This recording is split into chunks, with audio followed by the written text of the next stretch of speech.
আমি তারেক রহমানকে সতর্ক করছি, হাইব্রিডরা আপনাকে খেয়ে দিবে। বিএনপি হাইব্রিড যারা 16 বছরে 18 বছর যাদের নামগন্ধ ছিল না, তারা আপনার আশেপাশে কেন? বিএনপি 18 বছর থেকে 20 বছর ক্ষমতার বাইরে ছিল। তো এত বছর যে ক্ষমতার বাইরে ছিল, তাহলে লড়াইটা কারা করেছে?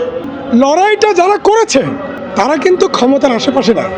হাইব্রিডরা, বিএনপির হাইব্রিডরা, বিএনপি ক্ষমতাসীন বিএনপিকে গায়েল করে ফেলতেছে।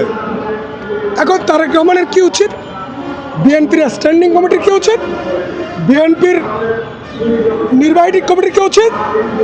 যারা বিগত আওয়ামী লীগের 16 বছরে রাজপথকে নিজের ঘর বানিয়েছে, রক্ত দিয়েছে, জীবন দিয়েছে, শত শত হাজার মামলা খেয়েছে, এত লক্ষ লক্ষ মামলা খেয়েও ওরা বিএনপি করেছে, তাদেরকে মূল্যায়ন না করে এখন বিএনপিতে হাইব্রিডের চড়াচড়ি হয়েছে।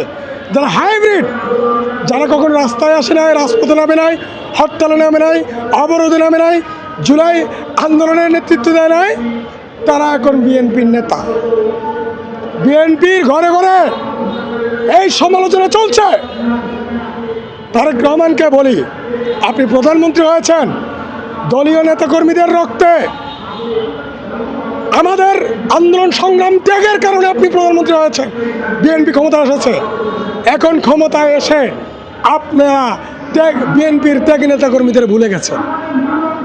প্রত্যেকটা পার্টিতেই অবস্থা, কিন্তু প্রত্যেকটা পার্টিতেই অবস্থা। তো বিএনপি যদি বাঁচতে চায়, বিএনপি যদি সত্যিকার অর্থে ক্ষমতা থাকতে চায়, তাহলে বিএনপির প্রধান কাজ হচ্ছে তার যে বাছাইকৃত ত্যাগী নেতাকর্মীদেরকে সঠিক পদায়ন করা, ক্ষমতার অংশীদার করা এবং হাইব্রিডদের থেকে বিএনপিকে বাঁচানো। আমি তারেক রহমানকে সতর্ক করছি, হাইব্রিডরা আপনাকে খেয়ে দিবে। বিএনপি হাইব্রিড যারা 16 বছরে 18 বছর যাদের নামগন্ধ ছিল না, তারা আপনার আশেপাশে কেন? আপনার আশেপাশে আপনি কি চাচ্ছেন? দলের ত্যাগী নেতাকর্মীদেরকে বাদ দিয়ে আপনি দল চালাতে চাচ্ছেন, সরকার চালাতে চাচ্ছেন, সেটা কিন্তু হবে না।